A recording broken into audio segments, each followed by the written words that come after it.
नमस्कार दोस्तों, मैं सत्यम कुमार गुरुकुल ऑनलाइन क्लास से देवरिया में आप सभी का स्वागत है। दोस्तों, हम लोग इसी क्रम में आज डीएलएड सेकेंड सेमेस्टर जो हम लोग भारतीय वर्तमान शिक्षा समाज प्रारंभिक जो को हम लोग किताब का नाम है पढ़ रहे थे, उसी में आगे अपना पहला लेक्चर जो हमारा गया था वैदिक कालीन शिक्षा, दूसरा बौद्ध कालीन शिक्षा और दोस्तों इसी क्रम में आपको मिलेगा तीसरा लेक्चर मुस्लिम कालीन शिक्षा जो हमारा ये रहेगा। दोस्तों, जिन लोगों ने चैनल को शेयर लाइक सब्सक्राइब नहीं किया है, कृपया करके एक बार शेयर लाइक सब्सक्राइब कर दें। आप लोग के लिए बहुत ही मेहनत किया जा रहा है, थोड़ा सा समय निकाल के अपना जरूर शेयर करें। तो आइए दोस्तों देखते हैं कि मुस्लिम कालीन शिक्षा क्या था। तो दोस्तों, हमने देखा वैदिक कालीन शिक्षा के बाद जो हमारा शिक्षा आया था बौद्ध कालीन, थोड़ा सा परिवर्तन आया, थोड़ी सी व्यवस्था सुधार आया। उसके बाद आया मुस्लिम कालीन शिक्षा। मुस्लिम कालीन शिक्षा जो भी आया ये पूर्णतः निःशुल्क शिक्षा था, माने ये इसमें किसी प्रकार का खर्चा वर्चा देना नहीं था। उसके बाद से यहाँ कर रहे कि छात्रावास की इसमें भी व्यवस्था था कि मैंने बच्चा जहाँ भी अगर पढ़ता था वहाँ उसको रहना पड़ता था। उसके बाद कह रहा है कि देखिए यहाँ क्या था, हम लोग पढ़ रहे थे कि बौद्ध कालीन शिक्षा में जो था मठों पर नियंत्रण था, लेकिन वैदिक कालीन शिक्षा में किसी का नियंत्रण नहीं था। लेकिन दोस्तों, मुस्लिम कालीन जो शिक्षा था इसका केंद्र बिंदु, इसका नियंत्रण पूरा तरह राज्यों पर था। तो क्वेश्चन बनता है कि मुस्लिम कालीन शिक्षा का नियंत्रण किस पे था? तो राज्यों पर था। दोस्तों, सार्वजनिक शिक्षा था, ये सभी के लिए शिक्षा था, किसी का भेदभाव नहीं था, सब कोई शिक्षा प्राप्त कर सकता था।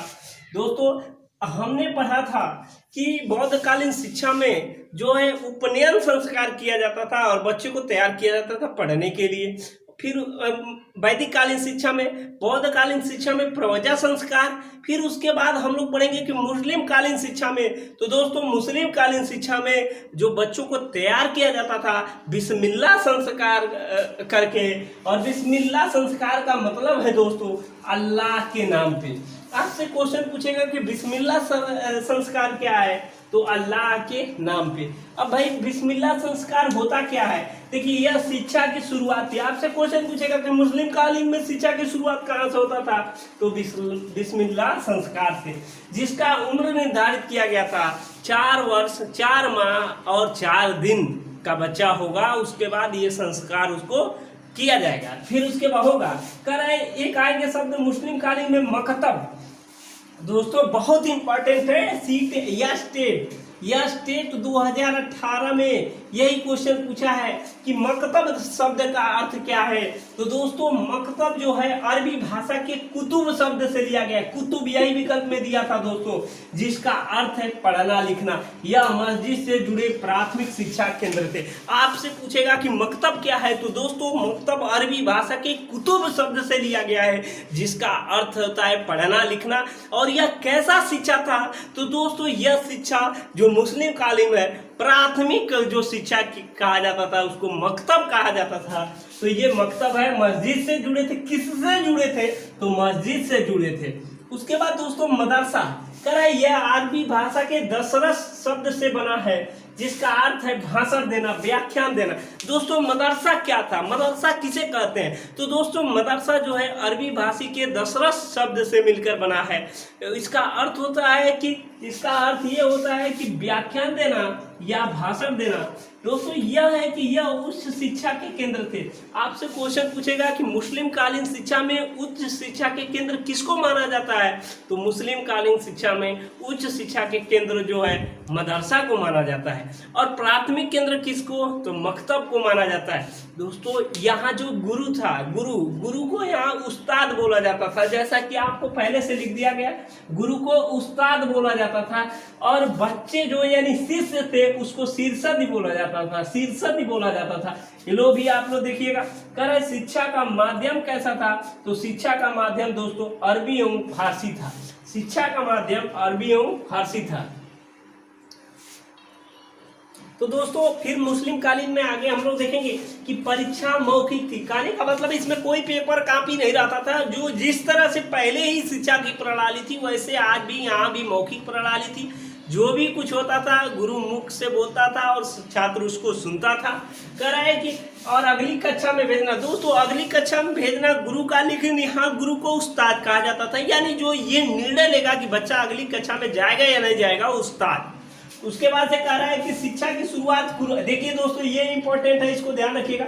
शिक्षा की शुरुआत कहाँ से होता था? कुरान के 51, 55 और 87वें अध्याय के, मैंने देखिए शिक्षा की जो शुरुआत होता था कुरान के 51, 55 और 87वें अध्याय के आयतें यानी उसके मंत्रों का उच्चारण करा के, यदि मान लीजिए बच्चा अगर मंत्र का उच्चारण नहीं करता था तो उसको बिस्मिल्लाह कह देना ही काफी था, यानी वो बिस्मिल्लाह कह देगा तो भी काफी था। हो गया। उसके बाद कह रहा है मुगल काल को मुस्लिम कालीन शिक्षा का स्वर्ण युग कहा जाता है। मुगल काल को मुस्लिम कालीन शिक्षा का स्वर्ण कहा जाता है। आखिर क्यों? क्योंकि यहाँ बहुत व्यवसायिक शिक्षा के थे, व्यवसायिक जो व्यवस्था थी। जैसे आप अकबर का शासन देख लीजिए, उसी समय का है, तो तमाम प्रकार के कारखाने खुलाए जिसके लिए मैंने हर तरह से सुविधा प्राप्त हुआ, इसलिए वहाँ कह दिया गया कि मुस्लिम कालीन को कह रहा है कि मुस्लिम कालीन शिक्षा का स्वर्ण युग कहा जाता है। यहाँ व्यवसायिक शिक्षा वातावरण बहुत अच्छा था। कह रहे हैं कि ये इसको इम्पोर्टेंट है दोस्तों, देखिएगा। खान को दारागाहें ऐसे स्कूल थे जिनमें केवल मुस्लिम छात्रों को शिक्षा दिया जाता था। दोस्तों खान को दारागाहें ऐसे स्कूल थे जिसमें सिर्फ मुस्लिम छात्रों को ही शिक्षा दिया जाता था या उसकी प्रारंभिक शिक्षा यहाँ प्राप्त किया जाता था। अब देखिए दोस्तों उपाधियाँ बहुत ही इम्पोर्टेंट है। अब मान लीजिए कोई मुस्लिम कालीन शिक्षा में अगर साहित्य का बहुत बड़ा विद्वान है तो उसको साहित्य के विद्वान को हम लोग काबिल बोला जाता था। अगर कोई धर्मशास्त्र से विद्वान है तो उसको आलिम बोला जाता था। उसके बाद दर्शन शास्त्र से कोई विद्वान है तो फाजिल बोला जाता था। कह चिकित्सा से अगर कोई विद्वान है तो तिबी बोला जाता था। और दोस्तों गणित से जो कोई विद्वान है रियाजी, कहने का मतलब गणित एक अभ्यास विषय है, इसको रियाज करना पड़ता है दोस्तों, गणित को रियाजी बोला जाता था।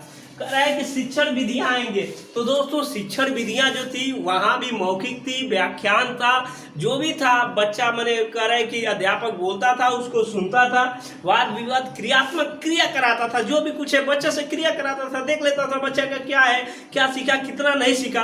तो दोस्तों इस प्रकार ये रहा मुस्लिम कालीन शिक्षा। हम आशा करते हैं कि आप कमेंट के माध्यम से देखिए कैसा लगा। दोस्तों ये लेक्चर आप लोग देखिए और जरूर कमेंट कीजिए।